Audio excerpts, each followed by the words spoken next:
Hello and welcome to episode 473 of Ferg on the Freak. I'm that bloke from Rugby League Project, Andrew Ferguson. You can find me on Twitter at AndrewRLP. Joining me as always is the glorious LeagueFreak. You can also find on Twitter at LeagueFreak. How you going there, mate?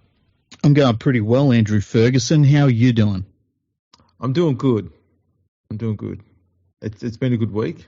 Mm-hmm.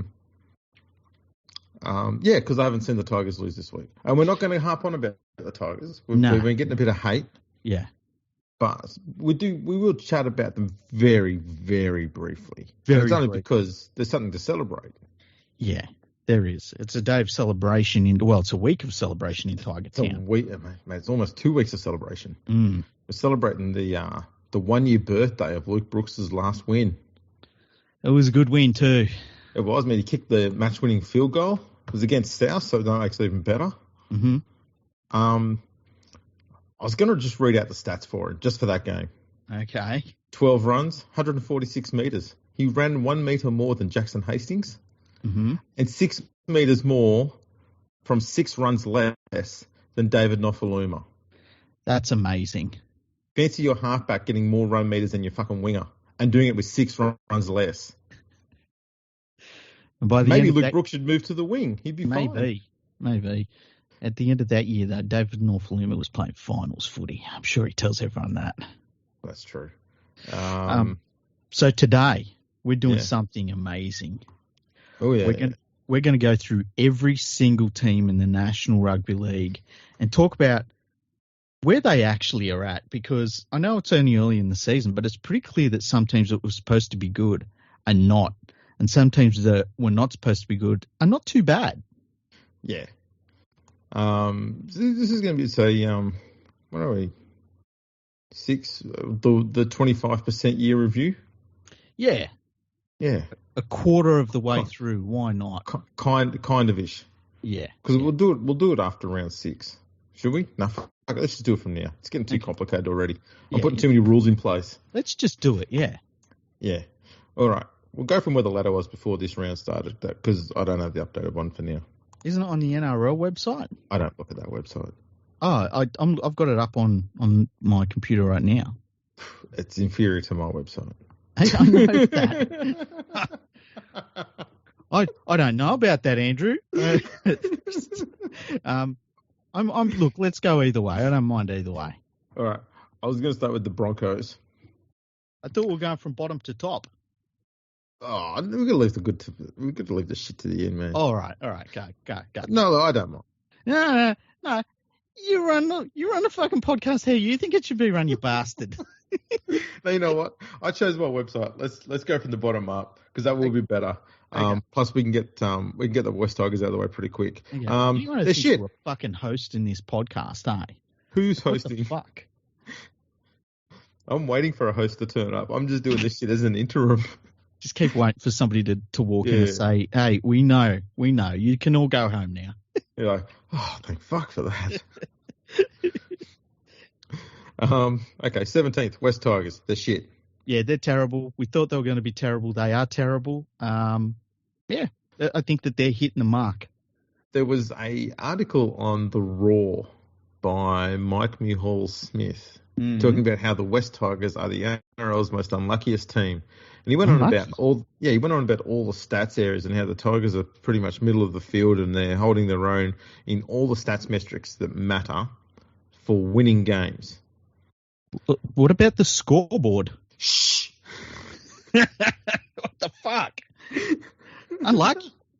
So they're the unluckiest team. I was reading it going, that's the one thing, is if you give stats to someone who doesn't know how to use them, they'll construe them to make any argument they want. At the end of the day, the Tigers aren't unlucky. Their execution is atrocious.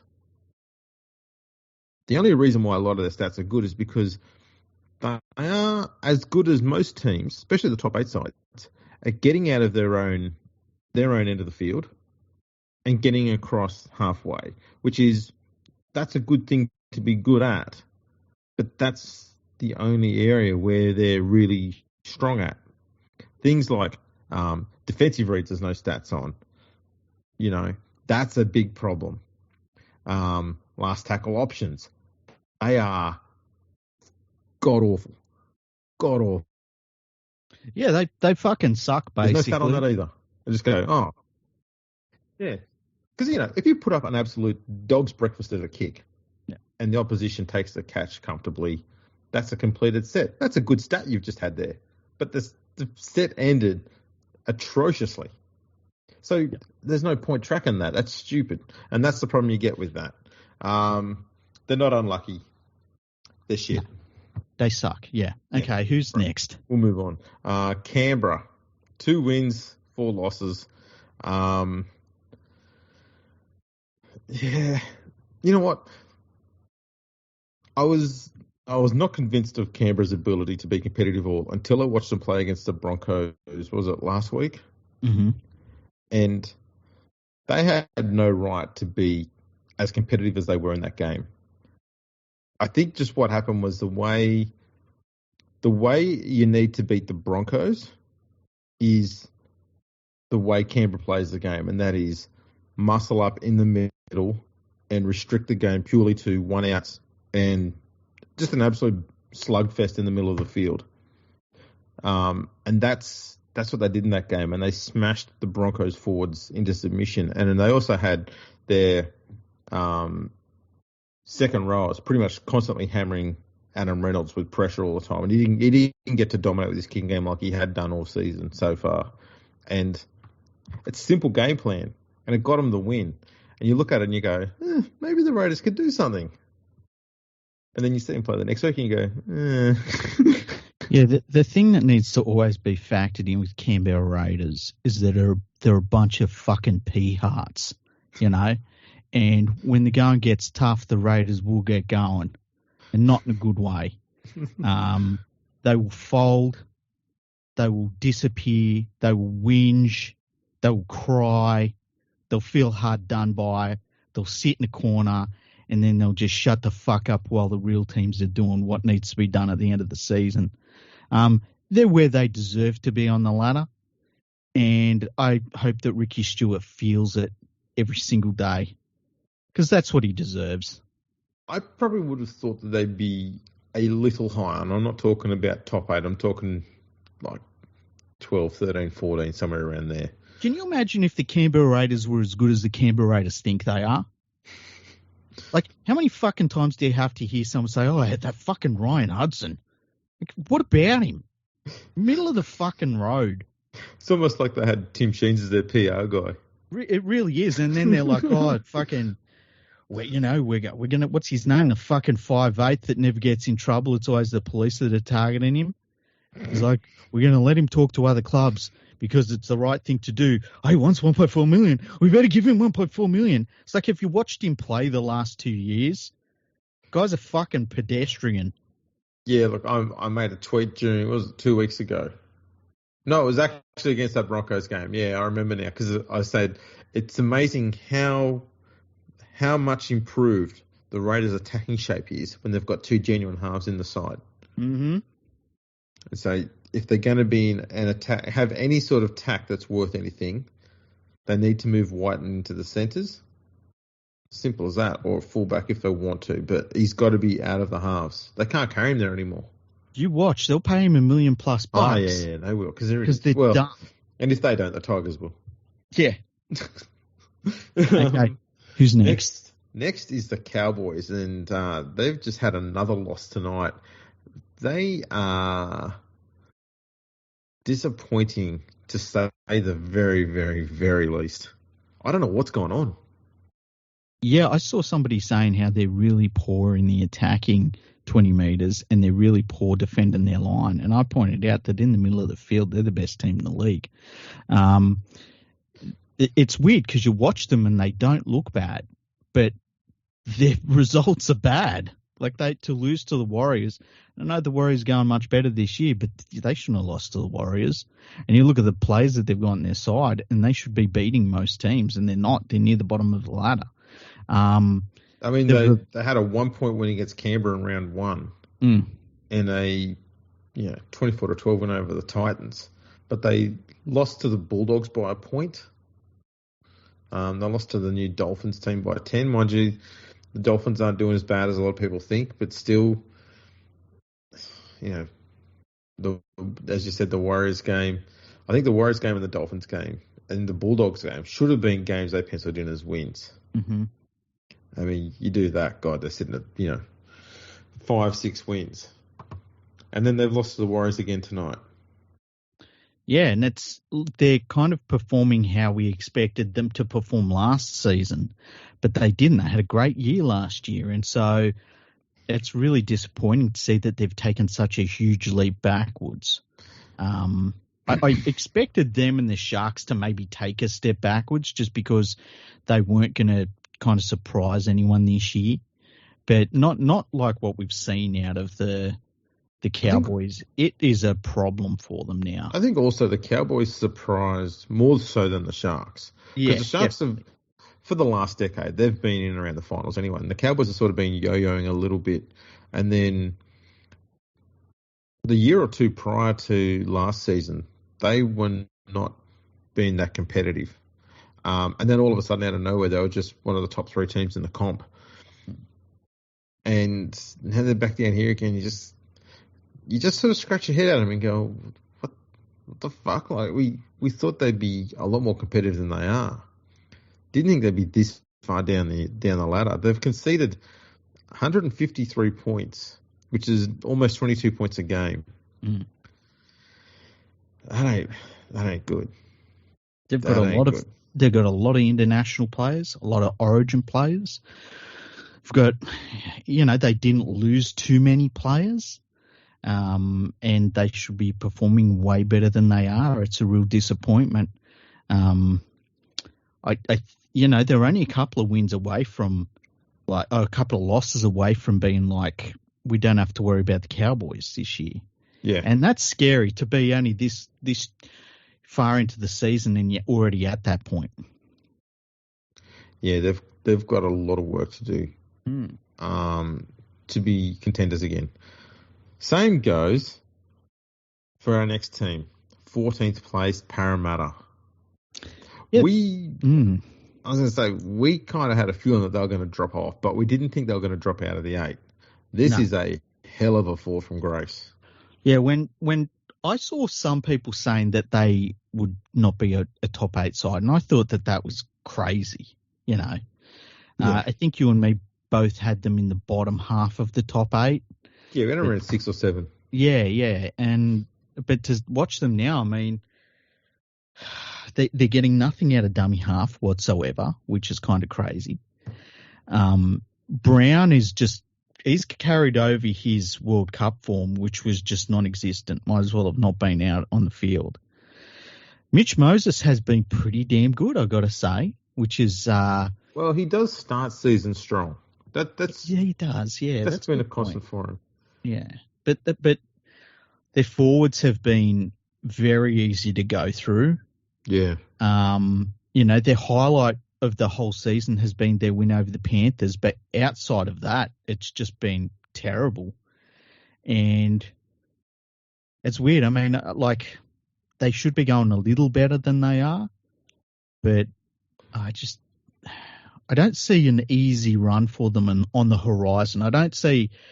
they now got teams around them like when they play the Cowboys next, that's a must-win game for both teams. When they play the Raiders next, that's a must-win game for both teams. Raiders will lose because they're Peahats. But there's a lot of teams that are now they're playing and it's must-win footy for them. And that's, once again, a terrible place to be in for a team like this who probably were thinking, well, we lost the grand final, but surely we'll be a decent team next year and we'll maybe have another shot at it. I wonder how much. Obviously they lost players and they lost some key players too.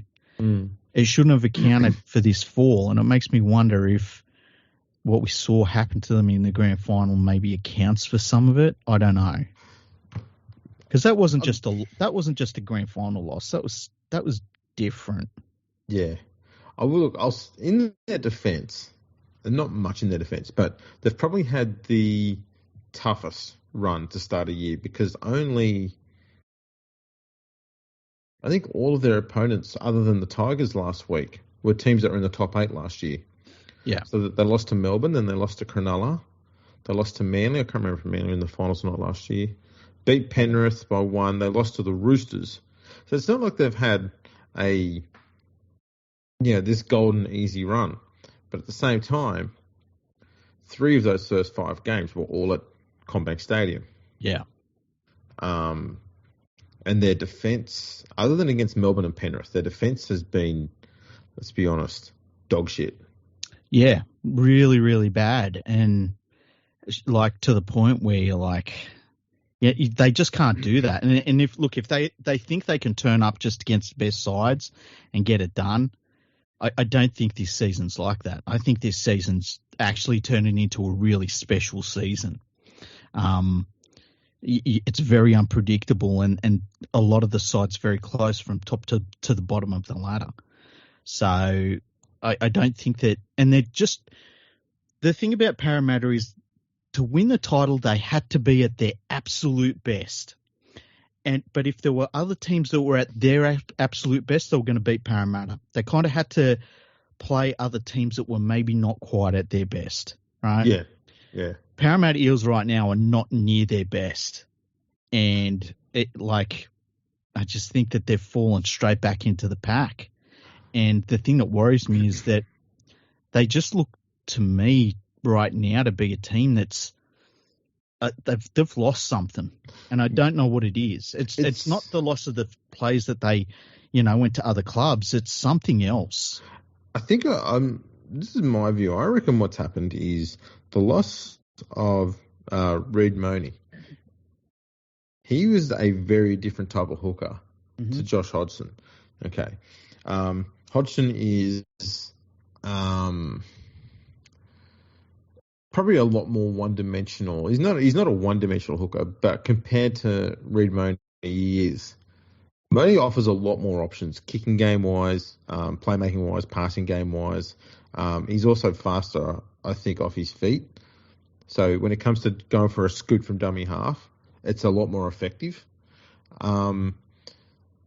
Hodgson is able to get his forwards organised better in attack. And that just comes through experience. They haven't done it a fair bit longer. That's usually what happens with most hookers.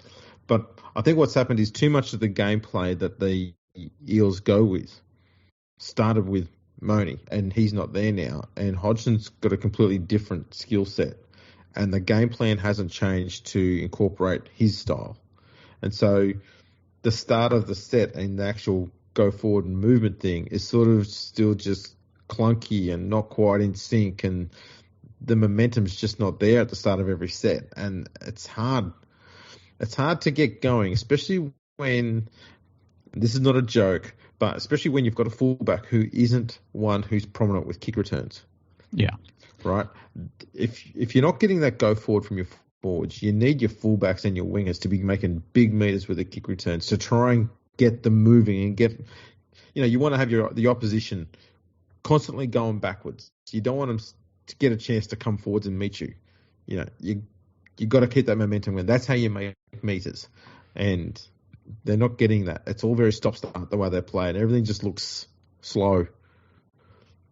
And that's not good. When it looks slow when you're watching on TV, it's because there's too many people not moving, and there's no momentum there. And so the defense just rushes up and shuts it down every time, and that's where they're struggling. Yeah. Yeah, and the forward pack really used to make a lot of meters off the back of Reid Marnie and what he was doing, and the uncertainty he'd cause around the ruck. And now with Hodgson in there, and I think everyone knows what I've thought of Hodgson for forever as a player. I don't need to go into it. Yeah. But I think with him in there, it's just he's acting like a handbrake on everything good that they used to do. That's why it was such a weird decision to sign him. He was just not the sort of player they needed. And no, that's right. I just don't know how they work around his game plan with the forwards that they have, who need to. Sometimes the thing about the Parramatta Eels is they can't get on that role themselves as a forward pack. They need it to come out of dummy half. And now that is not going to happen this year, they really need to step up. So it's going to be tough for them to get themselves out of this hole that they're in right now. Yeah. And we're going to find out a lot about the players, you know. I mean, they locked these guys in. They locked them all in. They said, we know what we've got. We're very happy with it. Everyone gets a long-term deal. And now they're sitting down at the wrong end of the ladder. And it feels very Parramatta. Well, the thing is, the draw does get easier for them. So they've got the Bulldogs tomorrow. Not saying the Bulldogs are easy, but they're around the same level. The Broncos the week after that, and then it's Knights, Titans, Canberra in a row. Souths, Cowboys, then they've got the bye, then Bulldogs, Manly, Dolphins in the bye, Warriors, Gold Coast, Cowboys. It stays, all of those games are well within their ability, even in their poor form, of them being competitive and picking up several wins in there. But how many, this year, right, just this year alone, how many easy beats do you feel like there are in the NRL? Like, how many teams can you look at and say, we're coming up against these guys, easy? One. I agree. Yeah. I agree completely. But I think we saw that tonight with the Knights, you know? Yeah. The Knights aren't the greatest footy team in the world. But damn, they can put together a performance that makes you have to play your ass off. Doesn't matter who you are. What we saw tonight, though, was the Knights at their best still cannot beat Penrith at their worst. True, but and still, that's the gulf. That's true, right? And Panthers were not good. But at the same time, like, a few things go their way, and I know that's every football game, but and the refereeing was terrible for both teams. Man, it was bad. But they made Penrith have to push, and they went to Golden Point. Penrith, I mean, I don't think I've ever seen a set of six that's as clinical as Penrith put together in that Golden Point. That was crazy. But still, they made probably the best team in the league, it's fair to say, play right until the last second. And that's what I mean. Like, there's really only one team that you look at now where you're like even the Gold Coast Titans, you look through their side, and like, man, they've got Origin players and internationals right through this team. The Bulldogs, you know, they've got some really good players in that team now. I'm not saying they're a great team or anything, but I just think there's the bloody Dragons, who we said were going to be the worst team, they've got less talent than everyone else, and somehow they're not too bad. Like, it's a weird season, and it's a classic season. It's been very good. That's right. Team you just mentioned is next, the Bulldogs. They've got 3 wins, 3 losses. Their attack hasn't been great. Mm-hmm. It's only a little bit better than Canberra and the Tigers, to be honest. It's down that end of the scale. Mm-hmm. But they're hanging in there. They got a 1-point win over the Cowboys, a 2-point loss to the Warriors, beat the Tigers by 4, beat Melbourne by 14. That 4-week period, they turned around because they started the year with a 31-6 loss to Manly, and you go, Mm-hmm. And then they had those 4 solid weeks, picked up 3 wins, and you go, this is the Bulldogs team we've been waiting to see. And then South put 50 on them, and you're like, Yeah, and they've got a few players that are missing in their forward pack, Kikau being the one who's probably not going to play too many games this season, unfortunately. Yeah. So there is a little bit of that you've got to attach to their performances so far. Burton is still, he's stepped forward as a player, as a playmaker, but he's in between that. He's in that moment of his career where it's like still learning, and oh my God, he just changed the entire game with something amazing he did, you know, and as he keeps getting better as a player, those learning moments that he has where maybe he kicks a ball dead, you know, too far in the in goal, or he puts up a bomb and it just doesn't really do anything, doesn't get any sort of, you know, puts no pressure on or anything like that. They are going to become less and less of part of his game as he gets, you know, more experience, which is what always happens. Do you want a hot take? Mm-hmm, go on. I know you love a hot take. I fucking hate the term hot take, but go on. Have you done a deep dive?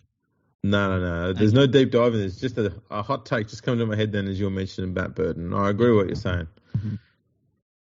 is there much difference at the times of their career and their age between Matt Burton and Matt Moylan? Oh, I think there's massive amounts. Do you think they're about the same? I think they do. I think the freakish raw ability that just comes out every now and then and just, it'll be like a 10 or 15 minute blitz that just destroys a team. Mm-hmm. And it's enough to get a win. He's there for both of them. Mm-hmm. But some of the basic fundamentals that just get forgotten or are done wrong that creep into both their games. You go, oh, geez, I wish he didn't do that. Look, I can see where you're coming from, but I feel like obviously Burton's a bigger dude. Like he's a very big dude, right? So I think that he's got that. Whereas Moylan had to use his footwork a little bit, and he had that weird, whatever it is you can't actually put into work, like Lockyer had it too. And that's why sometimes you look at him and say, that feels like a Lockyer thing, where he just sort of get through the line and you're like, well, he's not faster than everyone. How the fuck did he do that, Yeah. Whereas Burton is more like, he's more built like what Fittler was when he was younger, and he's a big dude who can probably get through the line just on his size alone. Yeah. But I think Matt Burton's I think Matt Burton right now is better than Matt Moylan has ever been at any decent point in his career.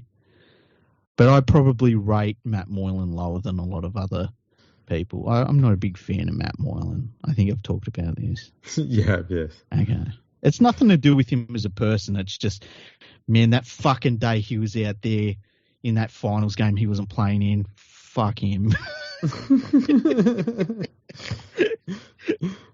Okay, next on the list is the Dragons. 2 wins, 3 losses, a bye. Defensively, they haven't been as bad as I thought, and that's weird considering they did have back-to-back weeks where they conceded 40. Mm-hmm. But aside from those, 32-18 win against the Titans, 38-12 win against the Dolphins, and then they lost 20-18 against the Titans last week. Defensively, they haven't been too bad outside those 2 bad games. And look, they're not a genuine finals contender. No. So you're going to expect them to have a few days where they just drop their fucking bundle and get spanked. Yeah. But they turned it around subtly. Like after losing 40-18 against the Broncos and 40-8 against the Sharks the week after, coming up against the Dolphins side that have been, I think at that time, had only lost 1 game, or they might have still been undefeated. I can't remember. They were doing that well, though. It was expected that the Dolphins are going to put 40 on them as well, and then the Dragons come out and smashed them. And you go, okay, they've got that bounce-back ability in them. And so that's the unpredictability and inconsistency that you get out of a team that's constantly hanging around that 9 to 12 spot on the ladder. And they're doing far better than I think a lot of people would have thought they would be. Yeah, I mean, they're without question the least talented squad in the NRL. I think that for most teams, if you said what talent would you take out of the Dragons if you could get it, they would maybe list 3 or 4 players. Like, that's what we're talking about here.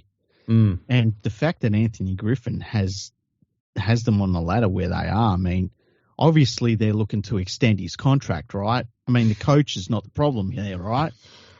Well, I mean, I suppose that leads into a brief segue. Oh, what would that be? Apparently, they're looking for a new coach at the Dragons. No, well, I saw a thing today about some of the contenders, and one of them was Des Hasler. Mm. I forgot there was another one there. Yeah, I tell you who the other 2 are. One we both know of. I was trying to keep that one a secret. Well, one of them's Jason Riles. Jason Riles? Yeah, Jason Riles. Because anytime you can get a guy that just fucking stares into nothingness next to Craig Bellamy, he must be a good coach, right? That's right. God, there was someone else there. I can't remember now. What was his Yeah. name? But yeah, the other one, the most prominent one, I can't remember if I mentioned on the podcast before or not, jokingly, but Nathan Brown. Nathan Brown to coach the Dragons. What a bunch of fucking idiots, eh? What a bunch of fucking idiots. This is a guy who has been involved in 2 different clubs that he took to historic levels of fucking embarrassing losses. Like, that takes talent to have some of the worst losses in 100+ years of rugby league at 2 different clubs, and he did it. It's the same fucking guy that put together a review of the Parramatta Eels last year that said nepotism's a problem at this club, and they went on to the grand final. What a fucking moron. I wonder if they put through his changes for this season, hence why they are where they are. Imagine if they did. Imagine if they said, we listened to everything he said. I saw that Dragons fans were just furious when they saw the names have been linked to. I mean, even Des Hasler. Did anyone stop and see what he did at the fucking Bulldogs? Yeah, sometimes you're going to realise, you know what? We actually do have a coach right now. He's getting out of that side far more than what they should be getting out of him. Yeah. And I genuinely don't know how he does it. No. It's got me stumped. But to be thinking about getting rid of him is absurd at this point in time. Okay. I don't think Griffin's going to get you to any sort of great glory, but he is going to get more out of your squad than you expect. So you keep him there until you've got a good squad that you think can challenge for a title. Then you get a coach who can take on that next step. I don't think Griffin will get them to that next step to be contenders, but he's going to get more out of his squad than any other coach will. And so that's a good place to be in when you're rebuilding your squad, which the Dragons, I assume, are trying to do. The only reason why you bring in Nathan Brown is for a clean out. And we've seen how good he is at doing that. Like, he comes in and he does a clean out that is so thorough that you end up being in fucking purgatory for the next 8 years. He's good for a clean out. He really is. He's like the sort of person that is like a doctor and he's like, listen, I'm going to go in and take out the cancer. And you wake up and you've got no fucking organs. And he's like, I told you the cancer won't be there. It's like all my fucking organs are on the table over there, you fucking dickhead. Yeah, can I have some of those back? And go, well, no, because some might have the cancer. Yeah, exactly. We can't take any risks here. And that's not even taking into account the dumb shit he does. Like, remember what he said about, like, his little quip that he said about Wayne Bennett? It's like, fucking idiot. And then when he leaves the New Zealand Warriors, he blames his daughter. and it's just these dumb things like that. Like, they really think that he's the guy to lead the club. What the fuck are they thinking? I don't know. This is a privately owned club too. That's the thing that gets me. I can see where a board is dumb, you know. I can see where a CEO is dumb. But if somebody there is writing checks, and if it was me that was writing checks and I'm looking, there's no fucking juniors coming through, okay? Whenever somebody is up to be recruited, we're never talked about as a destination. There's somebody in that football department that's saying, look, our coach that is getting more out of these guys than they should be getting. We need to get rid of him and bring back my old mate. Like, I would sack fucking everyone. Except for one player. Ben Hunt. No. Who? Their most talked about player in the media. The media's darling. The media's darling. He's done no wrong. It's crazy. According to them, anyway. Yeah. Apparently, he wants to play Origin. We're not going to mention who it is. Fuck him. Yeah, fuck him. Yeah, I just can't believe it. The media keeps going back, trying to do the redemption story, and it's like, you fucking people are insane. Yeah, they're going back to the well. The problem is they think a sandpit is a well. There's no water in that fucker. It's dry.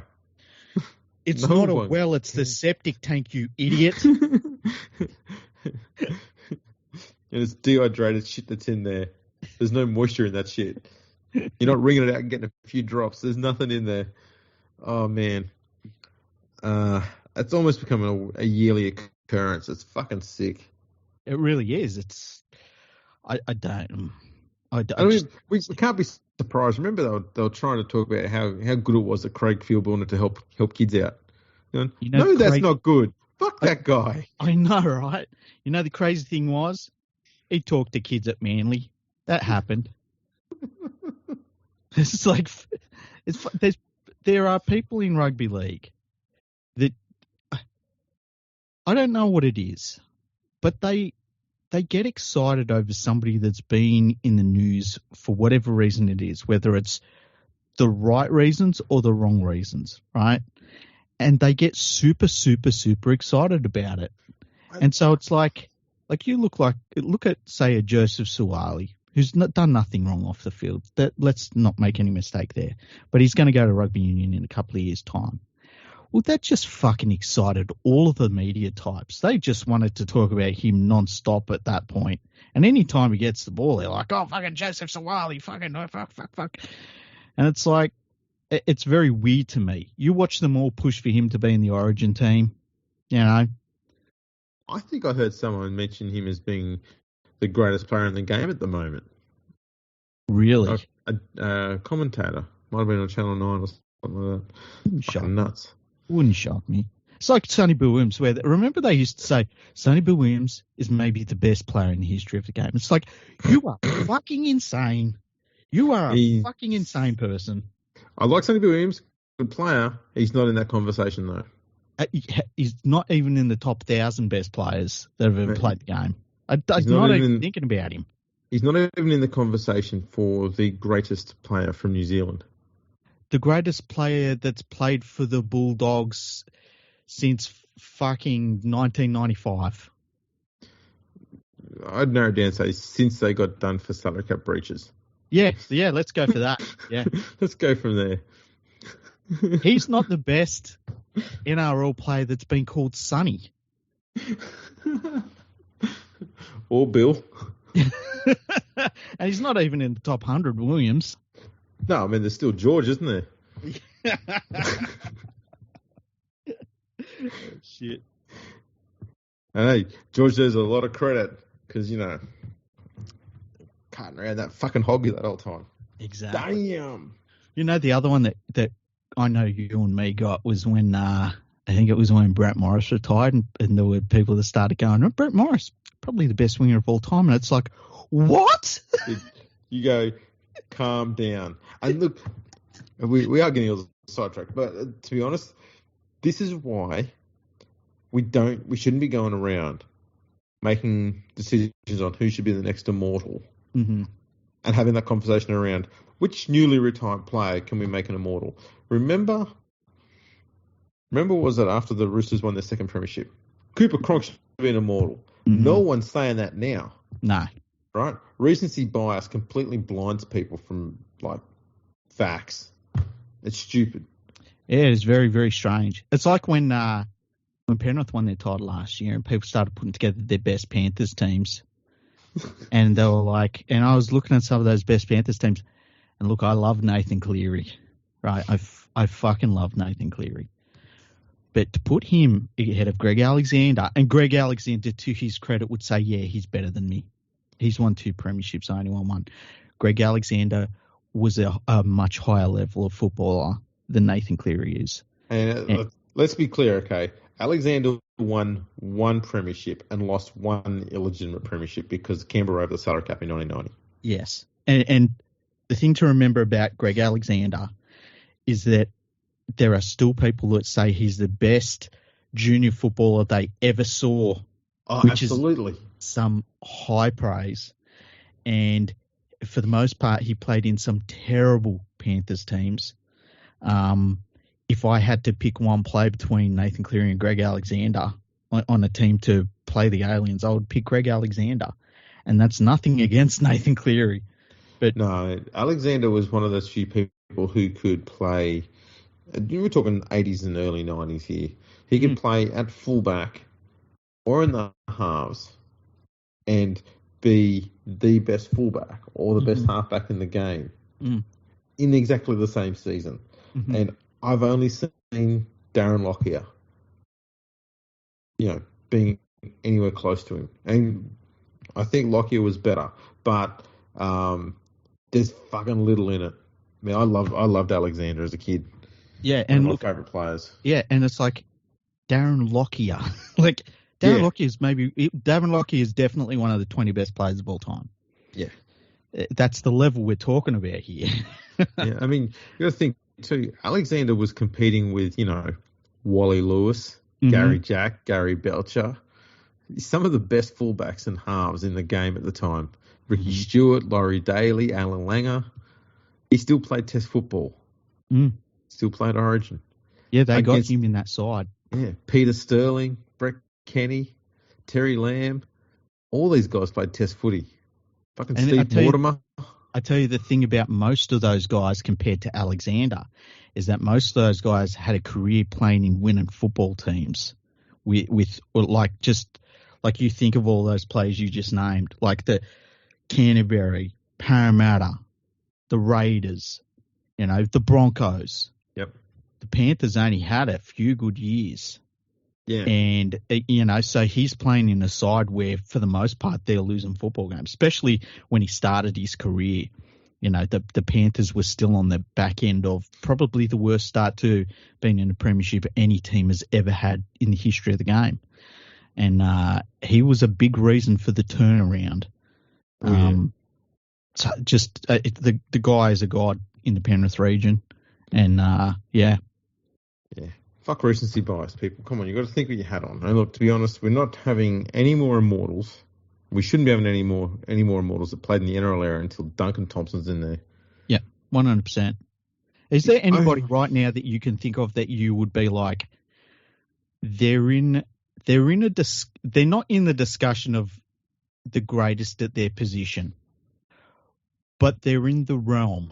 They're in the same hemisphere of like maybe when they retire, by the time they retire, we'll be like, oh yeah, we've got to talk about this guy. As in, like, currently playing this year? Yes. Because I've got two off the top of my head. I'm only thinking of two, and neither of them are Latrell Mitchell. Oh, okay. Yeah, I wasn't thinking of Latrell Mitchell yet.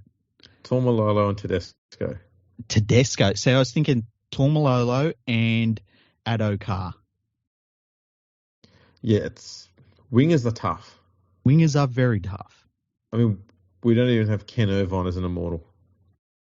Which is, to me, is crazy. It is fucking crazy. Tedesco, he's going to have a career record that's up there with the best. And he's had to change a lot of parts of his game to be able to keep playing the way he's. I mean, he's had to change the way he runs twice. The injuries he's had, changed clubs and got, was the main part for the Roosters' success. No doubt about that. Yeah. A huge part for New South Wales' resurgence after that dominance that Queensland had. I don't know. I know this is going to sound weird for a guy who gets a lot of high praise. I don't think a lot of people fully appreciate just how fucking amazing Tedesco is. Yeah, and the thing is that I'm looking at him right now as a player is he is coming into a different point of his career now where I was talking to somebody about this tonight, actually. He hasn't lost a step, but he's not as sharp as he was. No. Now I think some of that has to do with the team he's playing behind isn't as good, right? Yep. But he's just on age alone. He is going to get to the point where he'll lose a step, and he's going to have to modify his game a little bit. And I think he's definitely got the ability to do that. Especially, I think if he comes up into the line a bit more and is more of a playmaker rather than what he does right now is he runs into the line, kind of like Billy Slater used to do, and then he playmakes off the back of, the defensive line is just horrified because they're having to deal with his speed and his footwork and the extra man that he's created, Yeah. But he's coming into that point, and it's going to be really interesting to see how he handles it, because you see with a lot of great players, some of them handle that transition well and some of them don't, and they just go downhill really quickly. And some of them take longer to get through it than others. I remember Brad Fittler took a little while to get through that part of his career. Andrew Johns did. Benji Marshall really took some time to get through that. And look, Benji Marshall come out the other side of it as a master of the game, as did Johns and Fittler, obviously. I mean, I feel like Brad Fittler could probably put on boots right now and still steer a team around a football field. But for somebody that relies so much on their physical ability and their explosiveness, and that's why I kind of look at a Benji Marshall for him, once that does start to not go away, but once it does start to just fade a little bit, how he reacts to that, it's going to be really interesting to see. One of the things I like, it's like seeing when a young guy starts getting it, when it all starts falling into place. Ilias this year, where you watch him and it's like, ooh, he's all them lessons that you saw him go through last year. He's applying them. This is the best. I like watching that, and I like seeing when the great players get to that point in their career where it's not just about their physical ability.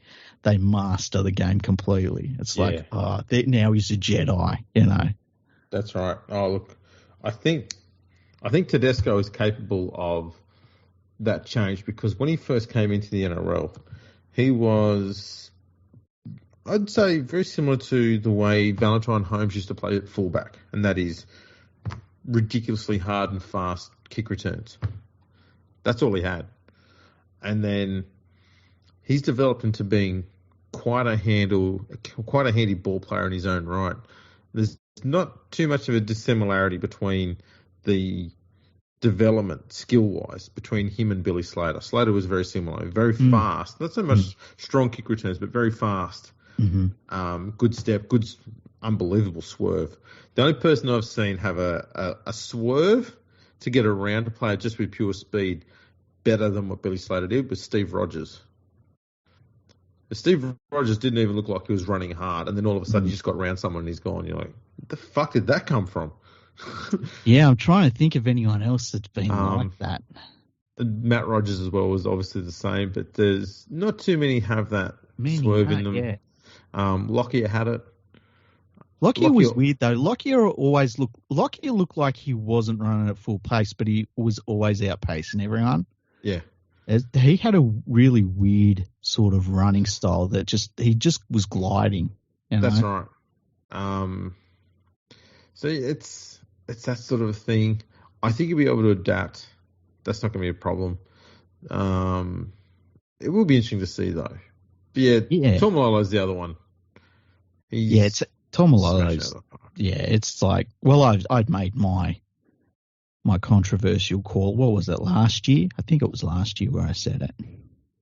About Tomalolo. There's been a lot of calls about Tomalolo. Which one are we talking about here? He's the best lock forward of all time. Oh, yeah. I know it's controversial, but I'll say why. I'll back it up. That's fine. You just completely disagree. No, it's because as I said before, I don't like recency bias, so I will like to wait about 5 to 10 years after he's retired before I make that judgment. That's totally fine. I get that. I still think Billy Slater should be in the conversation with Cameron Smith before anybody. I suppose, and Darren Lockyer. Those three would be the first three, probably Thurston as well. In terms of being an immortal? Of the NRL era. And I'm not talking to be the next ones in. I'm talking 10 years time or something. Like, I still want to simmer on those for a while and figure out whether I want to put them in or not. But those would be the only four. You've got to be in that level of capability, I think, to be in that conversation. I think that Cameron Smith, it's really easy. That's a given. That one's going to happen. Yeah, that's probably one of the easiest ones ever. Yeah. But going back, I mean, you've got to look at putting, as I said, like Duncan Thompson has to be in there. Ken Yes. Irvine's got to be in there. Yes. You don't need to have a whole heap from way back when, as much as I'd like to. But, you can have, I think sometimes the immortal thing is based purely on what they did on the field. And I'm not sure that is always entirely the sole metric we should be going on. Because I think you get some people like Dally Messenger, and I know he's an immortal now, but he should have been in there first because of just how important he was to the start of the game. Yes. And then you also got someone like Chris McKivitt, who came along just at the time when the game was at this point where it could have died after 2 seasons. It had just lost a bit of momentum. Yeah. And then it was almost dead. And he come along and got it going again. Yeah. There's a few players just around the way who were really important, also important off the field as well. Ken Arthurson didn't have a great career on the field because of injury, but can't deny how important he was to the cleaning up of the game and the growth of the game through the 80s and 90s. And a lot of the people that pretend they were visionaries back then, they were like, oh, we were talking about this stuff. No. He was talking about that stuff 20 years before you were talking about that stuff. And he only talked about that stuff because he'd been talking about it. Yep. A real visionary. That's right. John Quayle's another. Yep. And so I'd like to see those people get more into that conversation. Wayne Bennett did play for Australia. Should definitely be in the conversation as well. You can't argue with his coaching record. It's phenomenal. Yep. Phenomenal. So the immortal concept needs to be expanded a little bit further. I'd also like to look at people like Keith Holman, who was, one of our most capped halfbacks for a long time. Also became a coach and a referee. And not an also-ran referee. He refereed at the New South Wales Rugby League level. I think he might have even done a few rep games and stuff as well. He was a top-level ref. So, there's a lot of different people you can look at in there to have them involved in the immortal scene. It can't just be people who were really good in the last 10 years, because I think that's the problem we've got with the current media. They don't talk about what they've recently seen because, they're idiots and they've forgotten what happened before the NRL started in 98. Yeah, and I know you and me just fucking hate that whole NRL era shit. Like, the NRL is not an era. We've talked about what the eras are, and the NRL is not one of them. It's part of an era. Yeah, exactly. What were we doing? We were looking at the teams this year. So with the Dragons? Only you and me could go from being like, so what about the Dragons this year? And all of a sudden we're like, oh yeah, Chris McKivitt. Yeah. He should be an immortal. At 11th, we've got the Knights, 3 wins, a draw, and 3 losses. Attack, they've scored 151 points, which puts them in the top half of the best attacking teams. Defensively, though, they've also conceded a shit ton. At 154, only 3 points more than what they've scored. That's never good for a team that wants to be in the finals if they're conceding as many points as they're scoring, and it's a lot both ways. There's a problem there with the defense in the middle and consistency. Yeah, the consistency is horrifying at times. Coming off of the back of a very close Golden Point loss to the Panthers, where they really took to Penrith early on. So, I think it's fair to say this is a pretty good point to be talking about the Knights. But I had people saying to me about the Knights today, like, yeah, we know that they're going good right now, but they're going to fall off. You watch. And they did. They feel like a bits and pieces team still, and they still feel like a club that values probably the wrong players a little bit too much, and so they're not going to be willing to move those players on. It's probably harsh to say, but I feel like if Jackson Hastings is your halfback, you're probably not a contender. He's a level of player that will do a job for you, and he'll do it good, but he's not the sort of guy that is going to be on a finals team unless he's got some fucking good players around him. And for him to, and he is their leader without question on the field. He's their leader. So, well, he is at the moment because I think one of the issues they've got there is they have gone and built themselves a big forward pack. So big as in straight running. There's not a great deal amount of second phase play that comes out of them. Mm-hmm. So the plan all along there, it seems from what's his face, Adam O'Brien, the old chair assaulter, is we're just going to bash teams through the middle every set and then kick to a corner or something like that. So what they really need is a good hooker who can do all of that. And they've got him.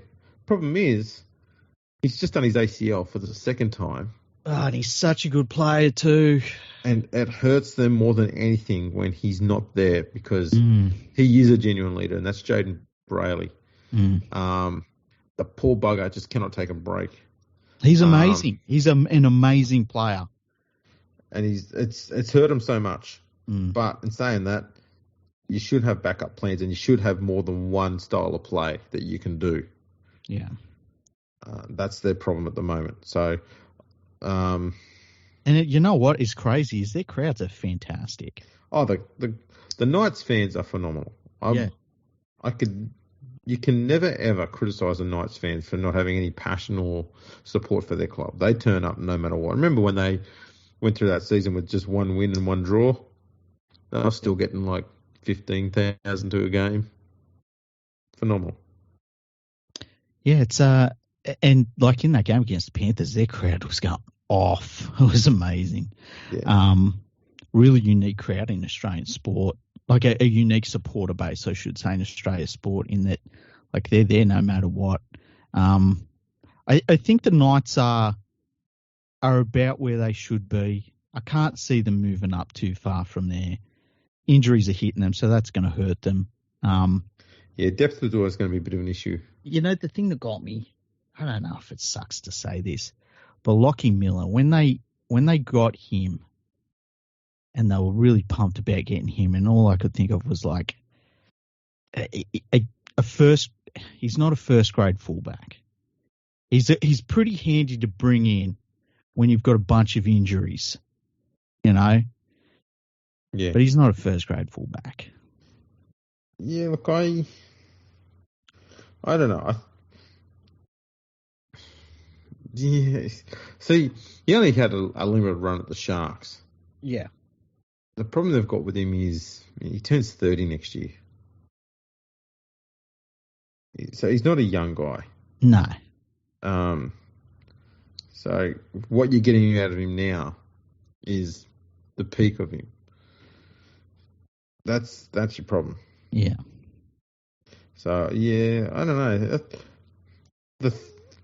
The one player that surprises me at the moment in the NRL, and they're in for another club, but the club doesn't know what to do with him, is Jaden Campbell.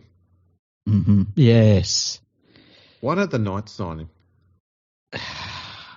I feel, if he ended up at the right club, could you imagine him playing fullback for the Parramatta Eels?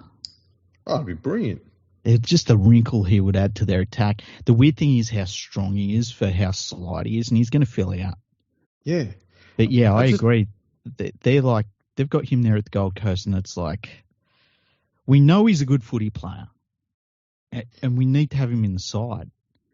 But it's like they're hesitant to commit to him as the fullback for some reason. They're talking about, when their current fullback comes back, what are they going to do with him? And going,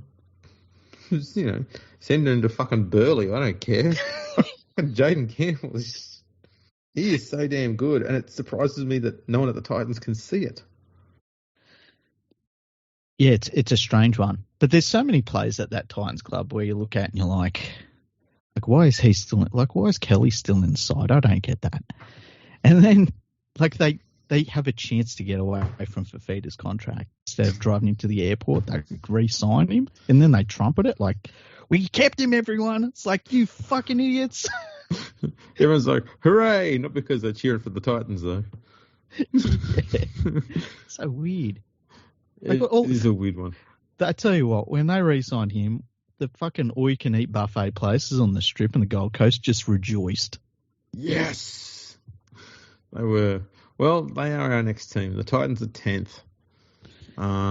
Their defence, they've conceded more points than the Tigers this year, only by 1. Which is crazy. That's bad. And they've played as many games. That's the thing. They've played as many games as the Tigers and conceded 1 point more. Actually, well, that was before tonight. So it's now got worse. Yeah, look, there heaps of talent. A few players in there that shouldn't be there. They need a new coach. They've signed a hooker from the Leeds Rhinos. Have you heard about this? Oh, did he play tonight? Did he? I don't know if he played tonight. I'd never heard of him, hey? I just feel as though when your recruitment... Was it Cruz Leeming? I think it might have been, yeah. Yeah, he played tonight. Okay. Yeah, it's him. Good luck to him, right? He went straight to the side. What the fuck? Well, they don't actually have, though, a starting hooker. I think Aaron Clark was their number 1 hooker, and he's one of those blokes who can play hooker and play as a middle forward as well. Kind of like Saliva Havili, Josh Maguire, that sort of thing. So he's not a genuine playmaker at hooker. He's a good defender and he can pass the ball off the deck. That's what you're getting at him. Just say, because they're a privately owned club too, right? I think they've got a group of owners. The coach comes in and you say, "What do you reckon about the team this year?" And of course he can say, "I think we're going in the right direction." We go, "Okay, who's going to be the hooker?" And he's like, "Oh, fuck. Forgot to sign a hooker." That's what's happened. You're fired, Justin. You're fired. It's worth noting too that Cruz Leeming isn't English, so there's hope for him. What is he? Don't say he's Welsh. No, he's from Swaziland. Really? Yeah. That's different. Yeah. Do they have a rugby league team? No. Wow.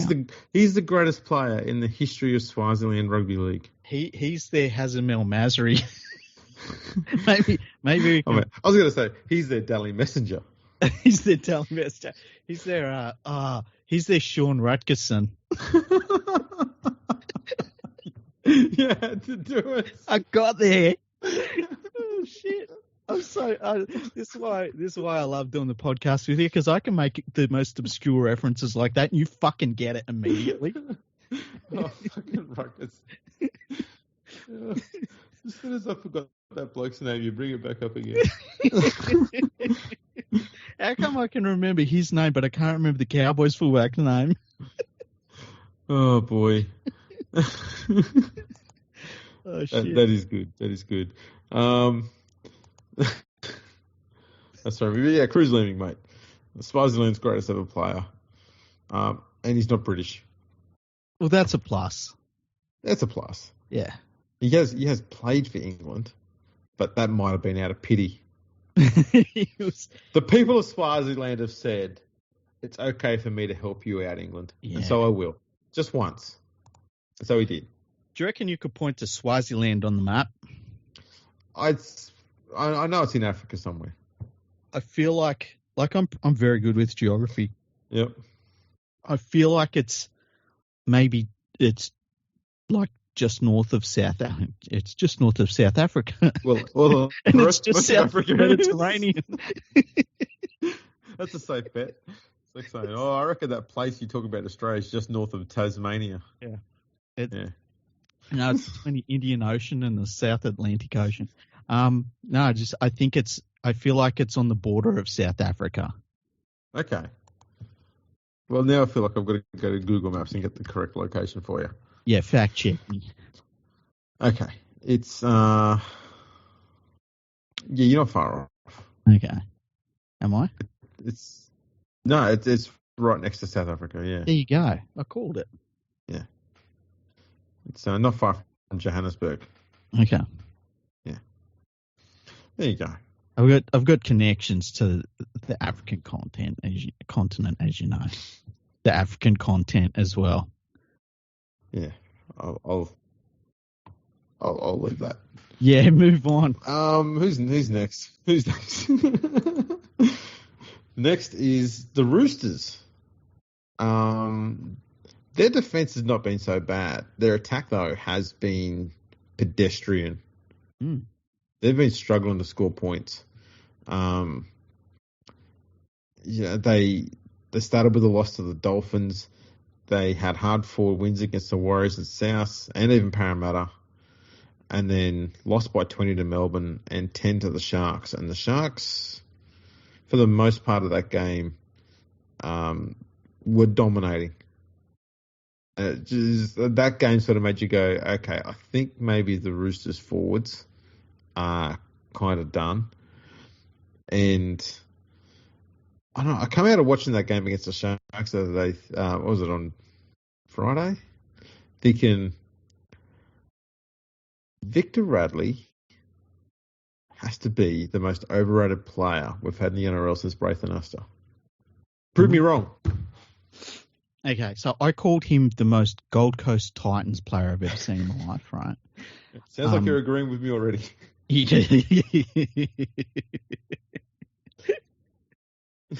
can go and play alongside Kieran Foran. I agree. When he came into first grade, there were some good things about him. He played with a reckless abandon, which was good, but it wasn't getting him in trouble at the time. He was also young enough that he was bouncing out of tackles. Well, now he's starting to get injured. And between getting injured and then getting sent off in every game, you just become a liability. And I think that he was a very specific type of player for a very specific moment. And that moment is now past. He's not a full-time forward. He's not a big dude. He plays much bigger than he is, but he's not a big dude. Oh, yeah. You can make a team out of players who played above their weight. It'd be captained by Liam Fulton. Yeah. But just over the course of the season, between that and, the penalties he gives away, it's just, you can't do it. You can't have him in your team. The ill discipline is killing the Roosters. Yeah. But not only that, I mean, they're halves, and we talked about this, like Walker, and he's only young, he's still learning, but he hasn't taken a step forward. He's taken a bit of a step back.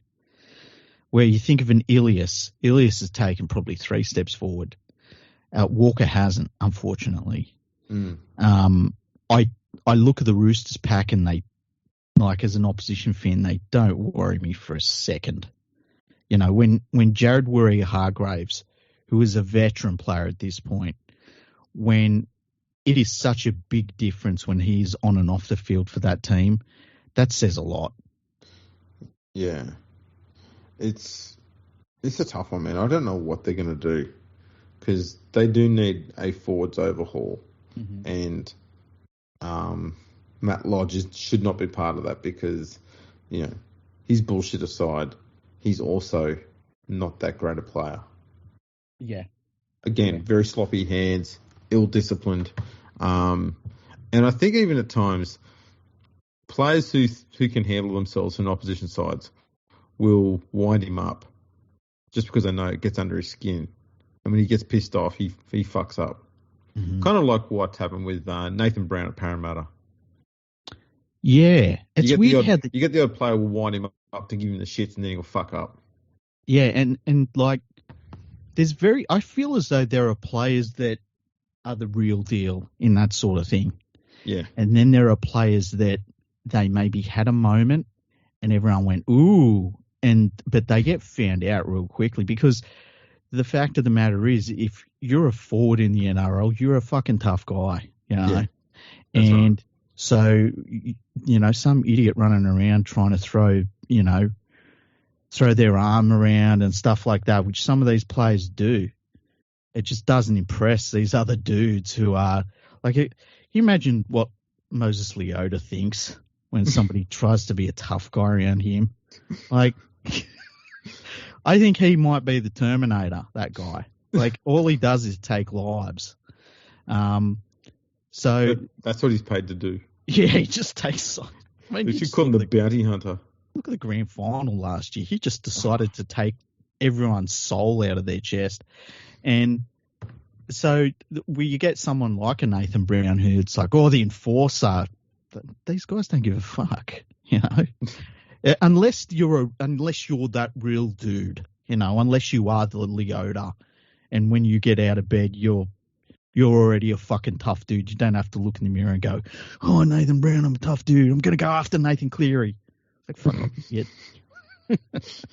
Exactly right. Who are we talking about?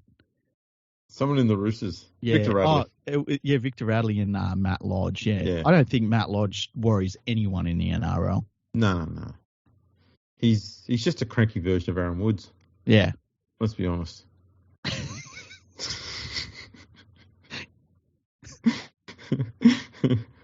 Am I wrong? You're so right. That's why I'm laughing. You're so right.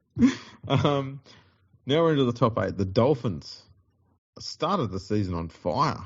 Mm-hmm. Someone's been pissing on the fire though of late. They've had 3 wins to start with, and now they've had 3 losses from their last 4 games. Yeah, I'm still not sure on them. Like they should still be. I wouldn't be surprised if they stay in the top 8 for the majority of the season, and that's because they've got a lineup that suits what Wayne Bennett wants, and that is forwards. Forwards are strong. Yep. They make good meters through the middle, and they've got a reasonable kicking game. They're the 3 things that Wayne Bennett always works from. And if you find some sort of X factor players to go around that, even better. We can work them into it somehow. But he never works the play around the X factor. The X factor player has to work around the skeleton that Bennett's put there. Yeah. Which is why I don't think we'll be seeing Anthony Milford playing very much football at all ever again. Yeah, I think we summed them up really good in our pre-season thing where we said they'd be solid, they'd be better than most people expect, but as injuries hit them, you're going to see that there's a little bit of a problem with their depth, and I think that we're seeing that. And they've had some key injuries too, unfortunately. So I agree with you. I think that we'll see them they'll hover around this 8th place, but I feel as though as we get towards the end of the season, they'll just have fallen off of it just enough. Yeah, especially when they've got teams like the Roosters, Parramatta, Cowboys, who, they were all finalists last year, and they're down below them on the ladder at the moment. Mm-hmm. There's a good chance that those sides can improve, and they'll start moving up the ladder and putting pressure on the Dolphins. That's when we'll see how they handle it. 7th on the ladder, Melbourne Storm. They're weird. Earlier in the year, I was like, I think we might have to worry about the Storm. And then they've had other performances where I'm like, oh, fuck, I don't like what I'm seeing here. This Storm team looks good.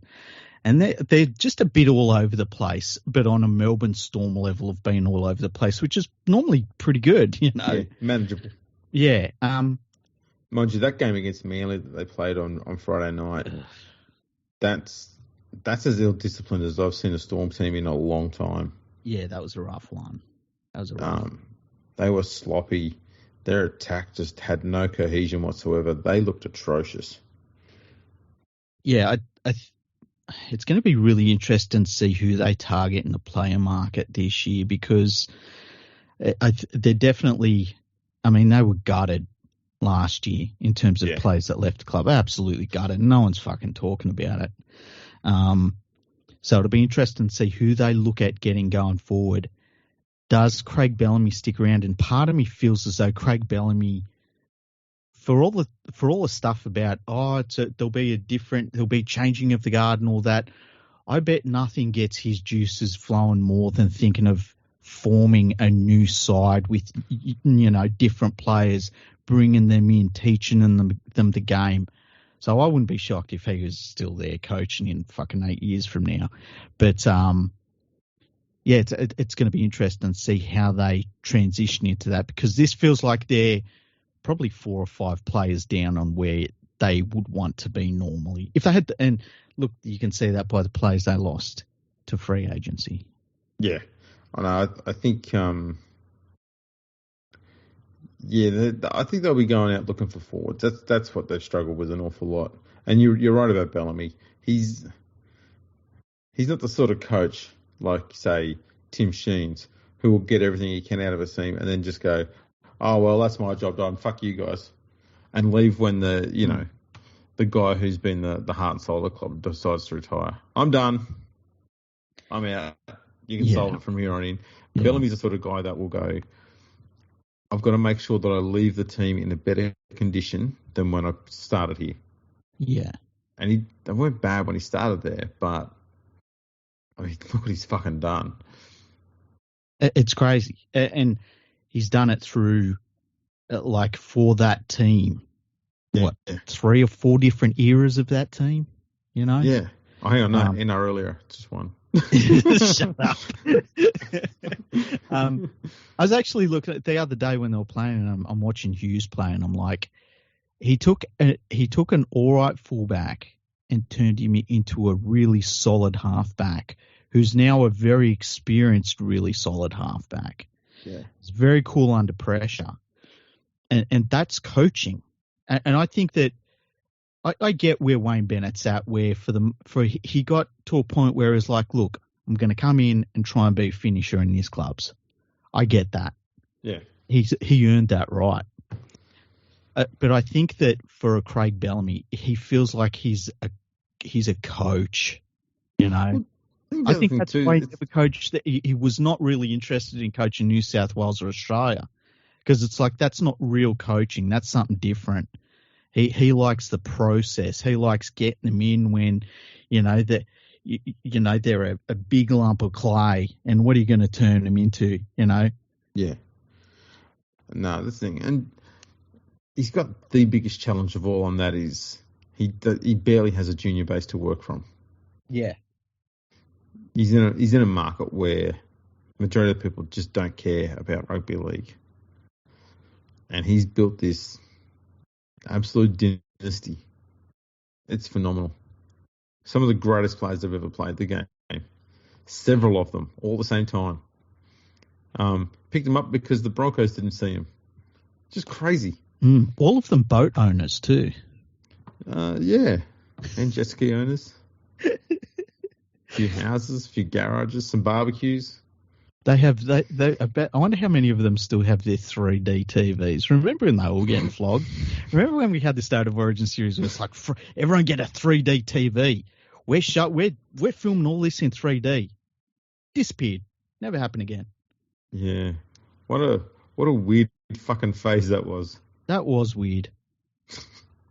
Now no content's made for 3D TVs. All these people have got these TVs just sitting in the garage. We go, Dad, what's that over there? Going, oh, that's my new paperweight. Going, it's a bit big. And going, well, I got caught up in this weird craze in the 2010s. I don't feel good about it.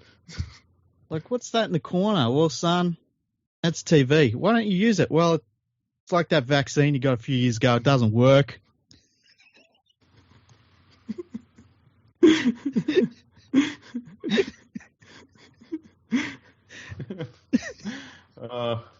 Yeah.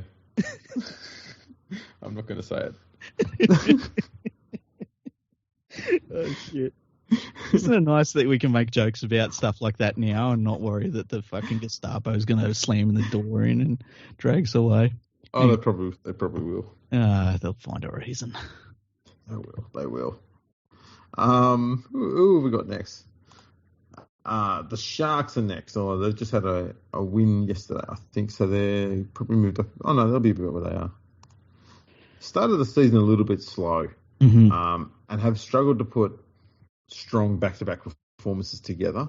Yeah. But a lot of that was due to the fact that Hines was missing for a few weeks. They've had a few injuries, so they've constantly been changing their style of play to suit the players they've been bringing in and the ones they've lost. So they're not very cohesive at the moment. I think the win against the Roosters was more of what they're capable of, as well as the win they had against the Dragons 3 weeks ago in round 4, and they put 40 on them. Mm-hmm. Those two performances, more than anything else, are more indicative of what the Shark side's like. Very solid defensively, and will have no issue taking the game away from their opponents in the second half. That's what they were doing a lot of last year, and what got them into the finals. And that's basically what Nicho Hines is good at.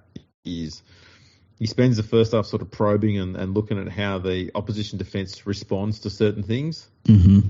And then it's like he reassesses at half time and goes, right, this is how we're going to score points. And then he comes out and goes, bang, bang, bang, bang. I love watching the way he works. Yeah, he's such a good player. It was put to me today by somebody that I was chatting with about, they said that they would rather have him in the halves for New South Wales than Nathan Cleary. And it made me think, like, maybe having him and Nathan Cleary as your halves is the way to go. I think that would be better. I'd rather, because I think Hines is capable of playing 6. Yeah.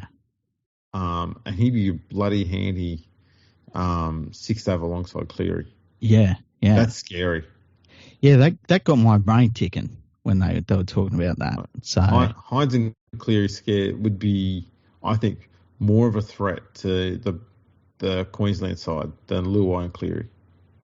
Yeah, and we both feel the same way about Luai after the World Cup. Oh yeah, he's a different player now, and for all the right reasons. Yeah, and if anything, it's probably the Panther system that hurts his attack. But yeah, it's that got me thinking. Anyway. Yeah, I really do enjoy the way the Sharks play the game too. It's a good mix of powerful running from the forwards, good defence, and some flair out wide. Mulatalo, for a big guy, can get airborne and score tries. Freakish as hell.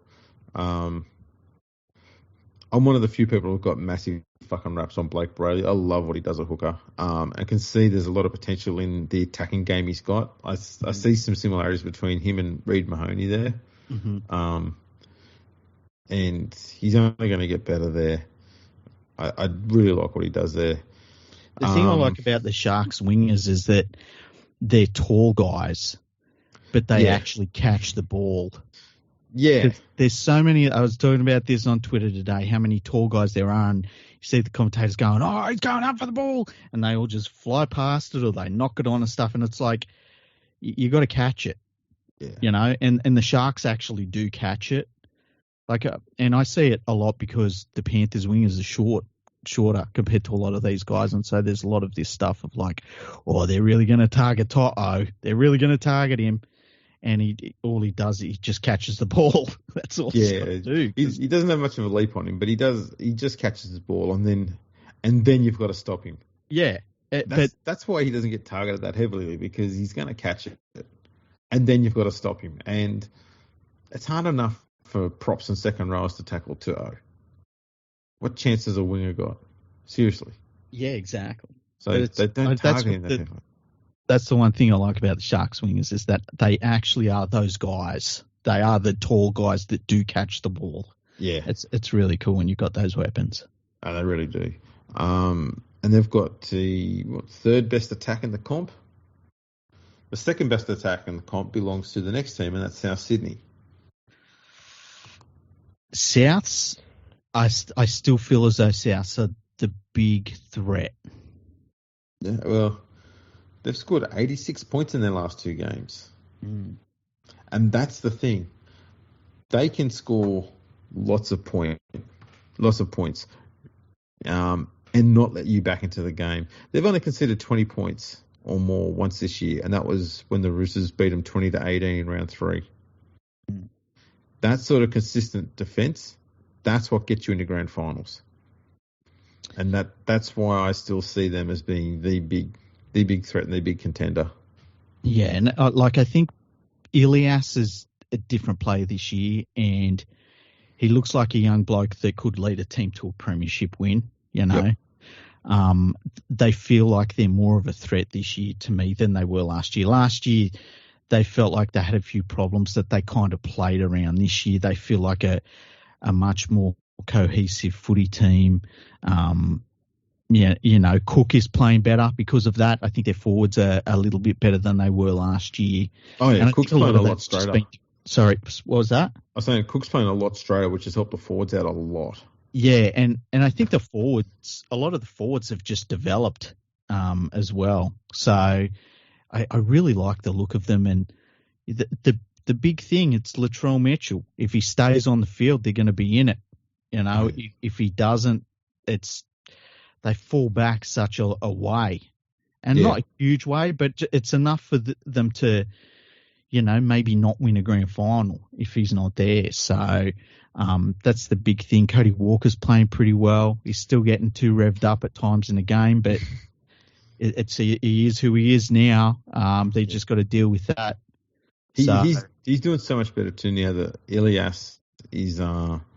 Ilias has picked up the ball and he's now controlling the team. Takes that pressure off Walker. And Cook's playing straighter, which means the forwards are moving forward, giving Walker a lot of time and a lot of room to move. So it's made him threatening again, which is bloody phenomenal to see. It really is. It's so much fun to watch play footy. Oh, that South side is great to watch. Next is Manly. They've climbed up the ladder a bit because they've had they started with 2 good wins. They've had a bye. A 1-point loss to South. They got smacked by Penrith. And then they beat Melbourne in a very impressive display this week.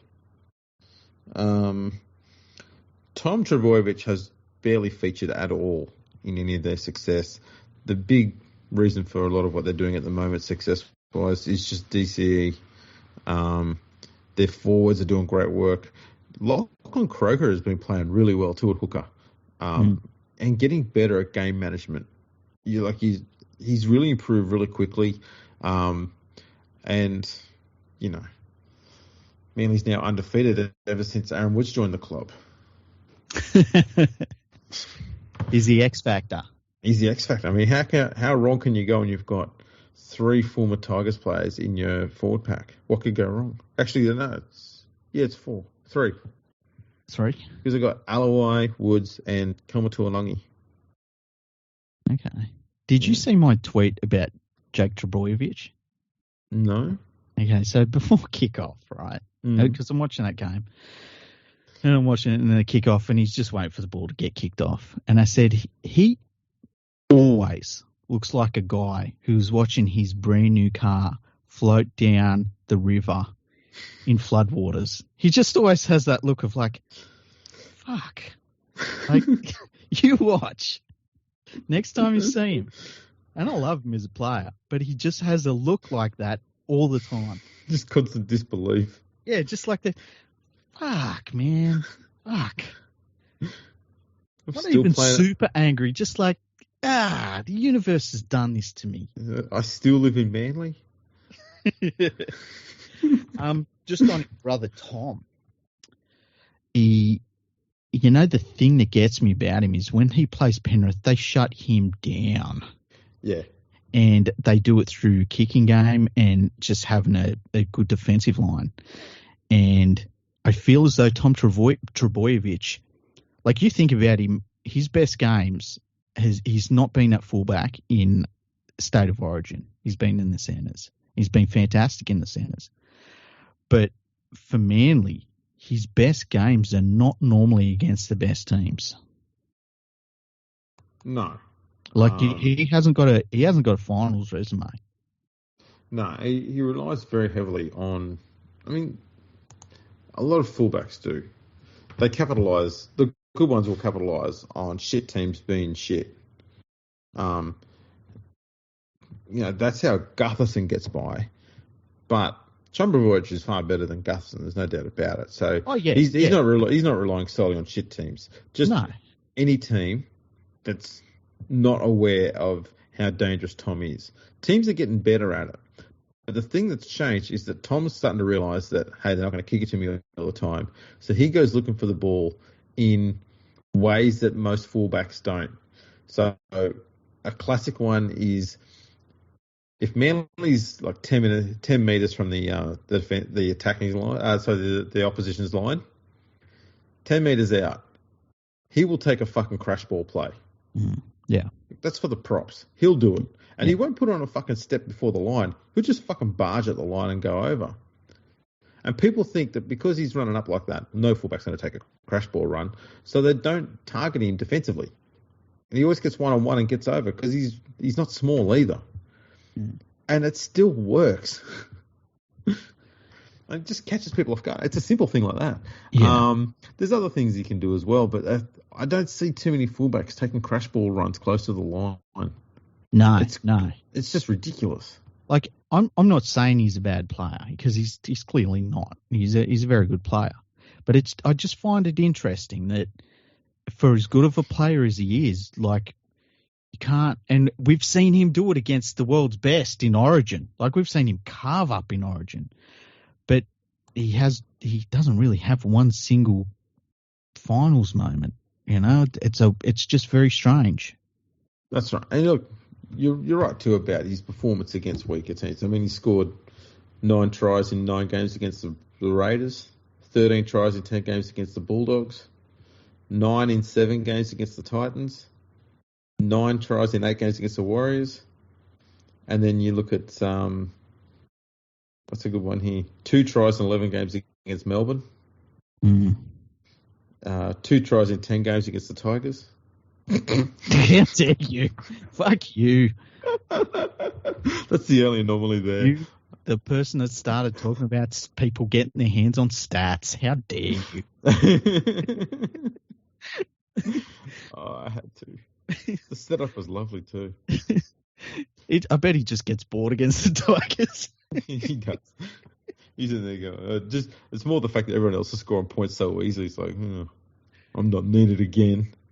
I would be shocked if someone at the Tigers was like, listen, we take him out the game, we kick it dead every single time. Just kick it straight to the wingers. Yeah. And they score 5 tries each. Down to the top 3, the Warriors, 3rd. That's crazy, hey? Didn't see this one coming whatsoever. No.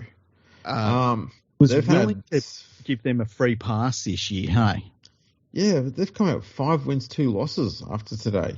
Beaten the Cowboys twice already, beat the Bulldogs, beat the Sharks, and a win and a loss against the Knights, an 8-point loss to the Roosters. They have been pretty bloody consistent. The defence has been sketchy at times. They let the Sharks get out to a big lead early last week. 2 weeks ago. And there was something about that Sharks game, though, wasn't there? Like, you know what it reminded me a little bit of is I think it might have been the season that the Panthers won the premiership in 2003, where they started off poorly, and then I think they come in against maybe the Roosters or someone, and they were just like, why not? Why can't we do this again? Like, why don't we just fucking go out and do it? Yeah. And they kind of did that in that second half. And you could see them, like, they were, after that game, they were celebrating. Yeah. The thing, too, is they really have simplified the way they play. And it is off the back of good work being laid down by the forwards. And surprise, surprise, it's allowed Sean Johnson to have a little bit more time, which is, he's not a gun anymore. But giving any halfback a bit of time allows them to do whatever they need to do to get their forwards over for points. And that's exactly what he's been doing. He's still good enough to be able to know how to do that. So he's been solid, which is helpful. And look, we both said he was done, like done, you know. And funnily enough, he's getting the job done this year. Yeah, see, so we just continue to be right. Yeah. Continue to be right. Yeah. They do, though, have a rough run coming up. So they've got Melbourne at Melbourne.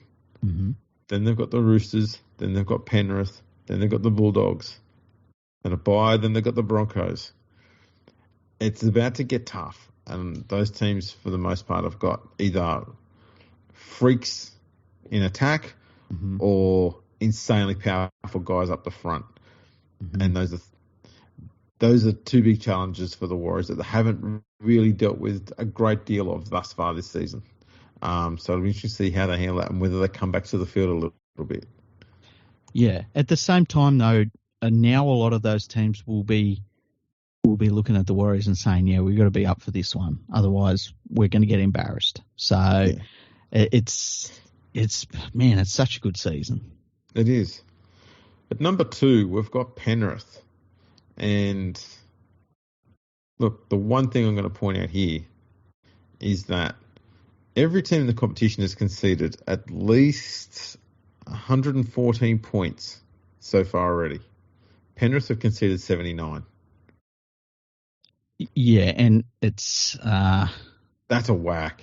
That's the thing, and as we're getting further into the season, that is starting to grow, and it's a number that is starting to become very, very hard to ignore.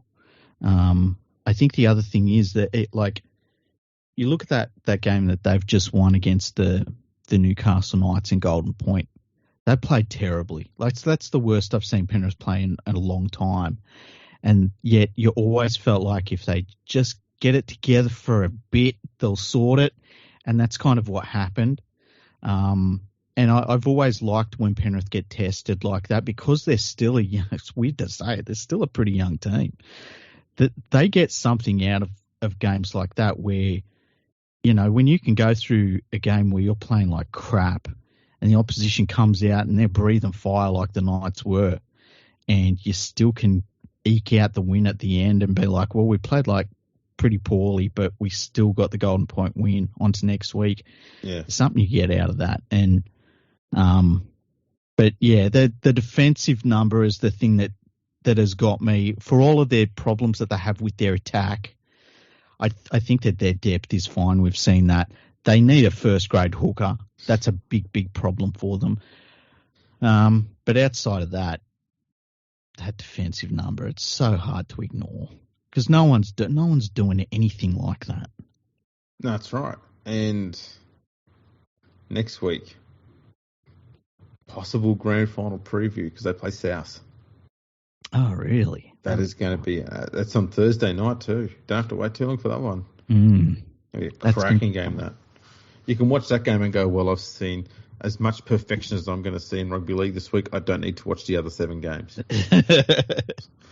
When do you like your team? Like, do you mind Thursday night game? I guess when was the last time that West Tigers played? No, I like it when my team plays. Thinking of my work roster now. Before 6 o'clock. Yeah. 6 o'clock. Because I'm at work, I don't get to see them. I can see where some people don't like them Thursday night games because it's like when the weekend gets here, team played 2 days ago. So, it's stupid. I mean, most people though have been brought up, even in the modern, even in the NRL era, where nearly all the games have been played on the weekend. So you look forward to the weekend so you can get involved in the footy. If your team played 2 days ago, when the weekend comes in, you're going, yeah, let's go. Oh, what are we going to do? Watch some other team play footy. I think it works better. Like if your team wins on Thursday, at least you can sort of say like, I can watch the footy and know that all of these teams are chasing my team's 2 points that we got already in the bag. Whereas if you lose, you're like, oh, fuck. Got to wait like 10 more days until I see my team play again. Actually, that was the one thing I used to hate about Monday night footy because the Tigers used to get like lots of games on Mondays. Mm-hmm. And you get to the Monday night and then they play like shit and you're going, I waited all fucking weekend and all Monday to watch this bullshit. That's a good point, actually. Like, those Sunday evening games?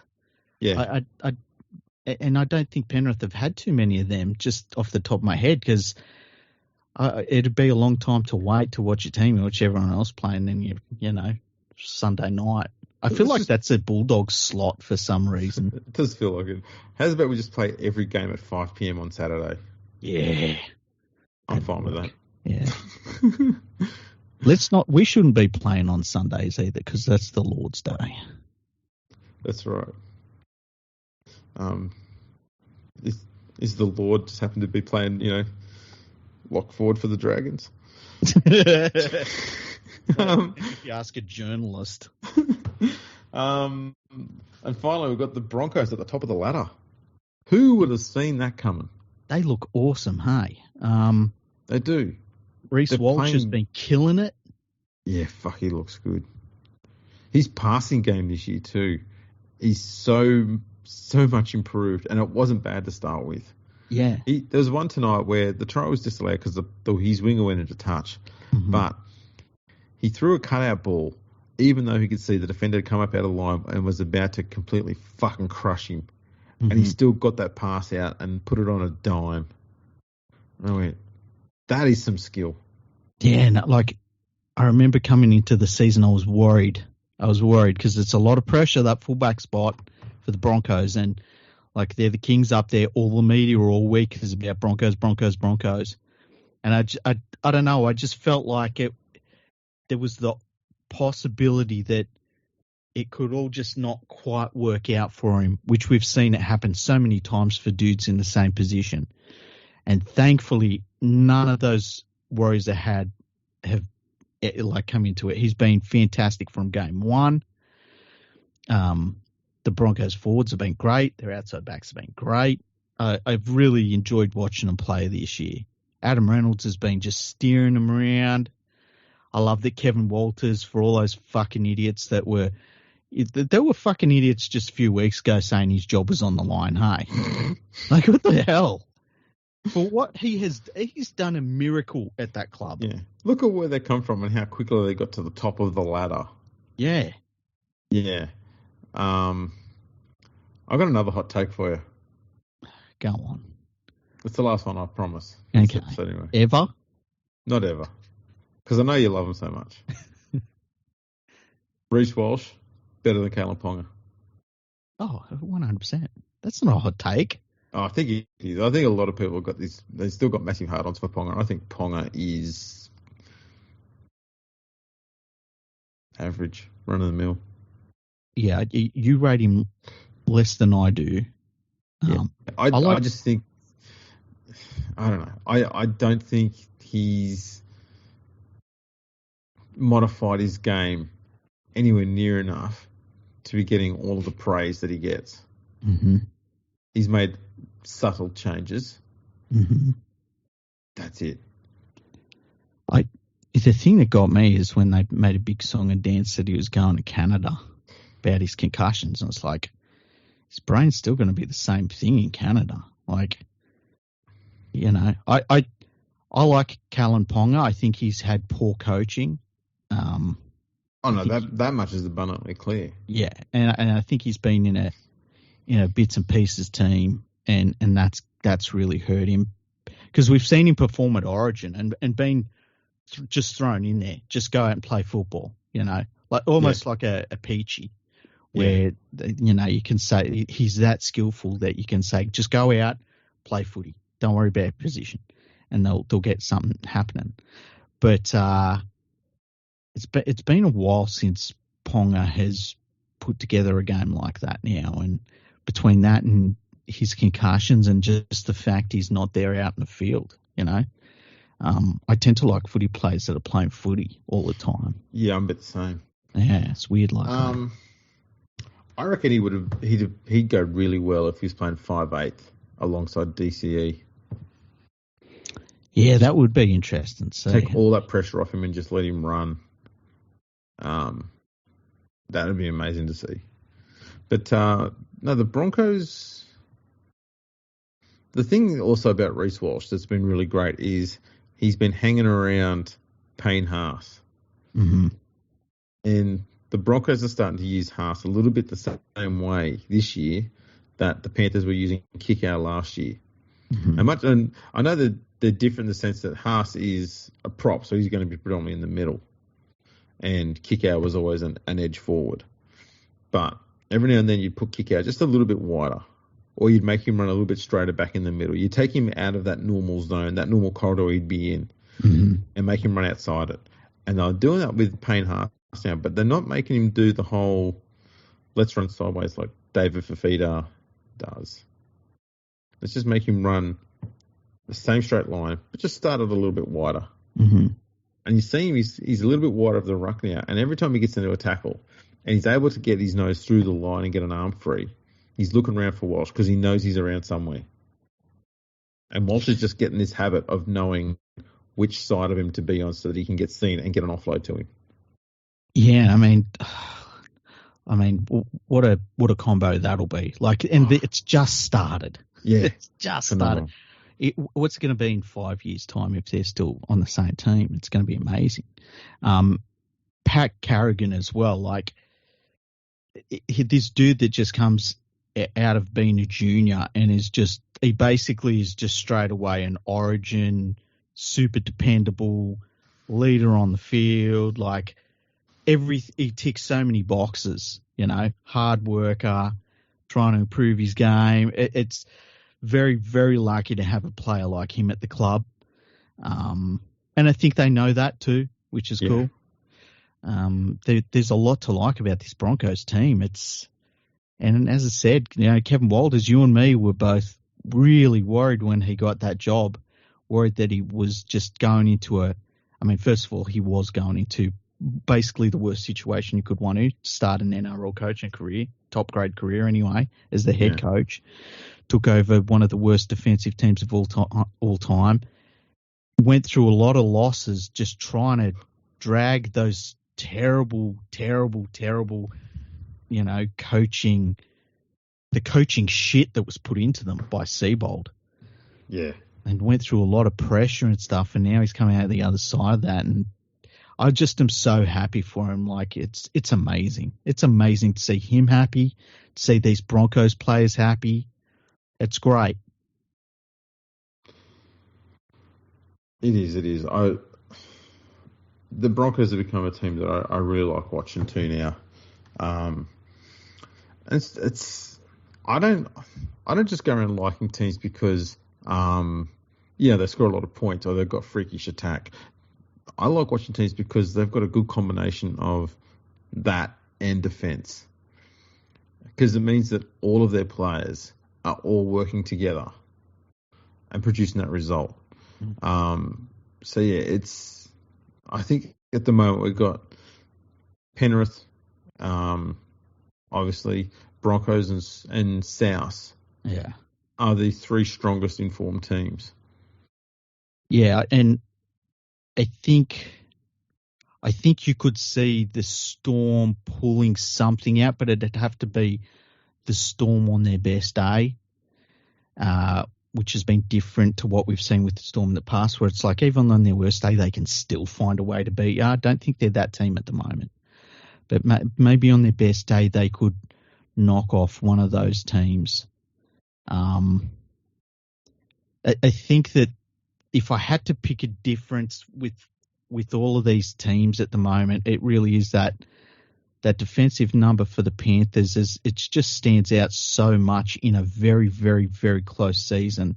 I can't remember a season this close where, Parramatta been so far down the ladder and they're not a shit lineup, No. That's right. It is good, especially when you know that there's teams out there that should be doing better, and there's a few that are doing above what they're expected to do. So there's a fair chance that those two groups could switch around. But there's that moment in the middle when they're supposed to cross over, whether it actually happens or not, or because the thing is, you never get the same 8 teams in the finals every year. Yeah, 2 or 3 drop out usually. So you've got to try and figure out which ones are staying in and which ones are dropping out and what goes on from there. And that's the exciting and interesting part. The one thing we do know, the wooden spoon's safe. The what? The wooden spoon is safe. Yeah. The West Tigers Act. They're just that shit is locked down hard. Yeah. Oh, what price would that be for the wooden spoon? I bet that's just ridiculous odds for the wooden spoon. Hey? Parity. They don't even take your money because they're just like, dude, we're a betting agency here. Come on, man. We don't bet on the sun coming up every morning. It's probably less than parity now. For For every dollar you put on the Tigers to win the wooden spoon, we'll give you 90 cents back. But I tell you what, you take the Tigers out of this NRL season, damn, it's close. It is real close with everyone. The thing that gets me about looking at teams right now is that there are some teams that would have had pretty high hopes, not super high hopes, but pretty high hopes going into the season. They're like 2 or 3 losses away from being almost done. Yeah. And that's scary. Like, if you're a Parramatta supporter, that's fucking scary. All right, well, look, I've got the wooden spoon odds. Okay. West Tigers, $1.50. Wow, that's pretty good, actually. It's also pretty short this early in the season. Yeah, true. That's a good point. Next is the Dragons at $8. Mm-hmm. And then we've got the Knights and Raiders at 14. Mm-hmm. Titans at 18. Cowboys at 19. Bulldogs and Dolphins 26. Parramatta 34. Warriors 36. Manly 61. And now we get to the rank outsiders. Cronulla 101. Roosters 176. Melbourne 201. Rabbitohs 251. Broncos 426. And the Panthers 501. Yeah, I guess if you're putting a bet on those last few teams, you're kind of hoping for a salary cap saga or something. That's the only way we're going to get it. Yeah. I tell you what, when you think about it, 500 to 1 for a team. Well, we'll go to the Broncos because they're leading the comp, right? What were they? 450 to 1. 426. 426 to 1. If you look at it this way, if you go over the last in the current era of rugby league, which is not the NRL era, it's the 10-metre era. The number of teams that have broken the salary cap to be able to get $400 and something to 1 on a leading NRL team is pretty fucking good value. It's not bad. Like it's not like we haven't seen many teams break the cap. We've seen fucking basically everyone. What did we work out? There was like 2 teams that hadn't done it. Something like that. Like as in severely done it. Every team's done it, but a lot of the ones that they've done have been like minor indiscretions. Say, I think there was one the West Tigers got done for 1 year, which is a payment for loyalty, when they brought in loyalty payments. If you've been with a club from a junior club. Yeah. Problem is the year that they went back to was... I think what it did is it meant that Robbie Farah didn't qualify for it, even though he'd been playing there for longer than when the time thing was for. But some sort of weird thing like that. The Tigers thought, we'll be able to get it for Farah. Yeah. And it was like, I don't know, 10 grand or something like that. They might have been over by. Yeah, and, I remember. Sorry, go on. I was going to say, there's a lot of little weird things like that where it's this small indiscretion where it's not exactly a loophole, but it's more a misunderstanding, I guess, of the rule. It wasn't an intentional attempt to cheat.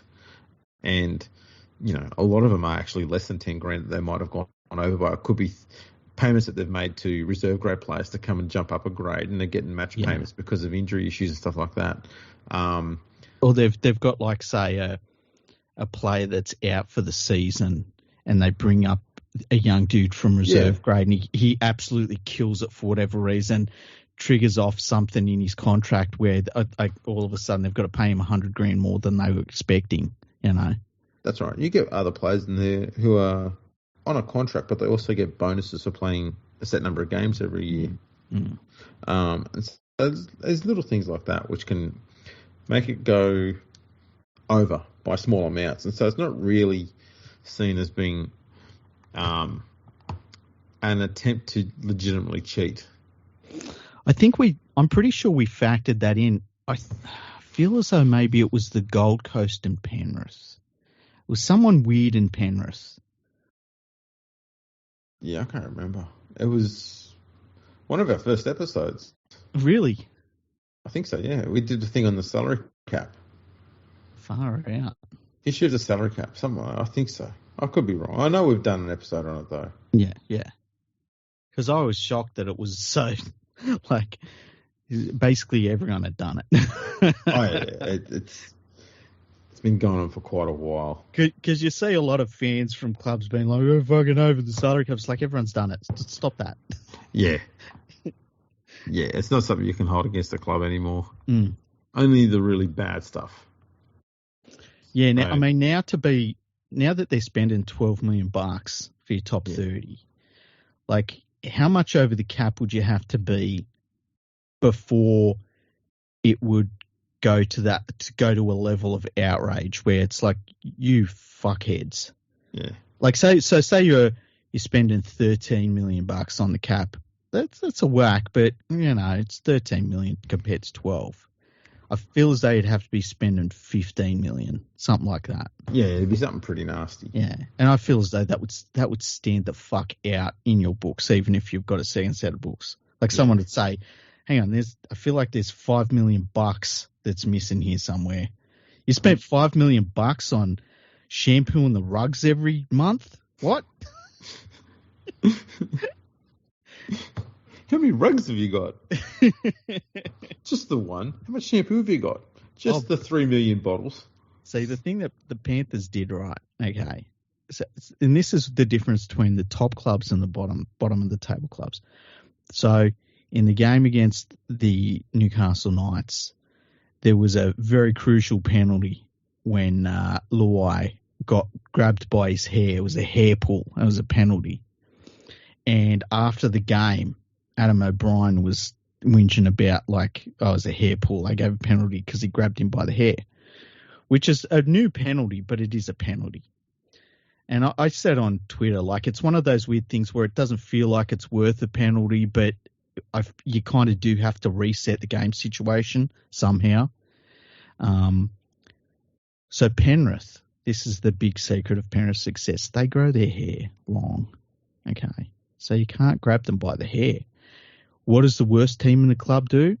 Makes a centre of excellence with a barber shop in it. Just saying. You gotta cross every fucking I and dot every T. Oh boy, oh boy, oh boy. They're a mess. Wouldn't it be cool though if the next time the Panthers play Newcastle, Jerome Luai shaves his head? Actually, no, not even shaves his head. Just comes out with a swimming cap on.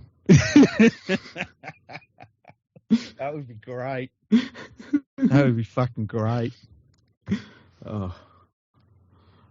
They should also. This is the other thing too. Paul Kenty's still going on about the attitude of Penrith players. Is he really? Yeah. Wow, that's so weird. They are living rent free in his head. It is a poison brand. not like fucking News Limited. Oh, it's got me, man. It's very strange. When the Panthers do something wrong, I'll fucking call them out on it. No one liked Tyrone May playing for the Panthers in the Panthers supporter group. But damn, a lot of these young... And look, Jerome Luai was just silly. He gave the worst best man speech ever. But outside of that, what's he done? If the worst thing you can chuck at the Panthers top players is like, oh, you did a fucking TikTok, we're living a pretty charmed life. A wedding speech and a dance. Yeah. Yeah. Just fucking calm down. Seriously. Oh, man. Well, that's been pretty thorough. Yeah, it's been good. A nice discussion about every team in the National Rugby League. Absolutely. All the ones that mattered and the one that doesn't. All the relevant ones and that one too. And that one too.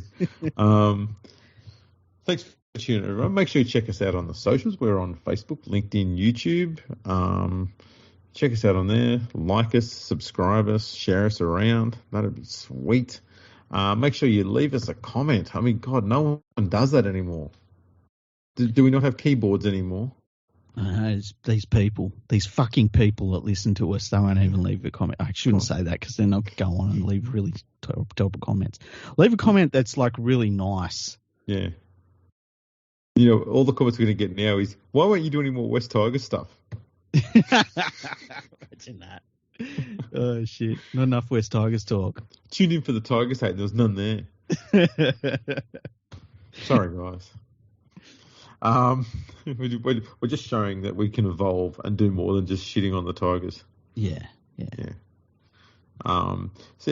Leave us a comment. That'd be lovely, and we'll read them out. That's pretty much it, I think. Yeah, thanks everyone for listening. We'll be back. We'll be back sooner than we've been lately. We've been stretching them out a bit. Yeah, we're going to start pumping them out more regularly now. That's right, and we'll do some more podcasts too. Well, yeah, we'll find time for that. Thanks for tuning in. We'll catch you next time.